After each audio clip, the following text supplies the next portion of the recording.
मनेंद्रगढ़ जिला में धान खरीदी ला लेकर के स्थानीय कांग्रेस के नेतावन भाजपा सरकार ऊपर वादा खिलाफी के आरोप लगाए हैं। स्थानीय कांग्रेस पदाधिकारी बन के आरोप है कि भले ही राज्य सरकार डहार ने हर किसान से प्रति एकड़ 21 क्विंटल धान खरीदी के वादा करेगी है, लेकिन मनेंद्रगढ़ के अलग अलग ग्रामीण क्षेत्र में कहीं 15, कहीं 16 और कहीं 12 क्विंटल धान प्रति एकड़ की दर से खरीदे जाते। वहीं 2100 रुपये एक मुश्त दे के वादा करे रही से सरकार के लोगन डहार ने ऐसे भी वादा करे रही से कि भुगतान के समय तुरंत ही प्रति एकड़ की दर से प्रति क्विंटल 3100 रुपये का भुगतान करे जाए।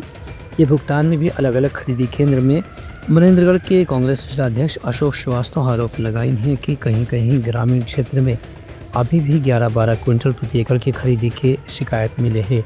इस संबंध में राज्य सरकार ने स्थिति स्पष्ट करना चाहिए ताकि किसान मन के मेहनत के पैदा करे धान के संबंध में उन कोई नुकसान के सामना झन करना पड़े। छत्तीसगढ़ सरकार लगातार प्रदेश के किसानों के साथ धोखा कर रही है, अपने किए गए वायदों से मुकर रही है।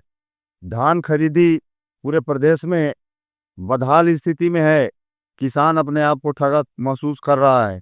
सरकार ने 21 कुंटल प्रति एकड़ धान खरीदी का वादा किया था, लेकिन किसी भी किसान से 15-16 क्विंटल प्रति एकड़ से ज़्यादा खरीदी सरकार नहीं कर रही है।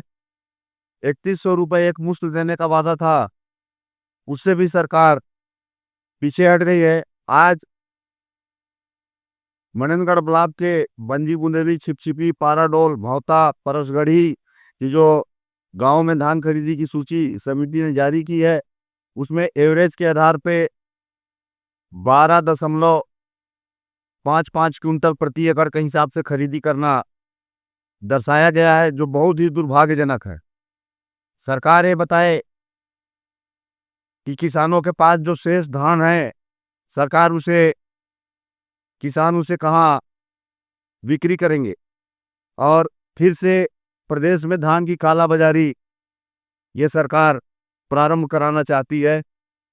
हम किसानों की ओर से मांग करते हैं कि सरकार ने जो वादा किया था 21 क्विंटल प्रति एकड़ के हिसाब से सरकार धान की खरीदी करे और किसानों को 3100 रुपया प्रति क्विंटल के हिसाब से मुफ्त राशि का भुगतान करे। ब्यूरो रिपोर्ट उत्तलंघा न्यूज़।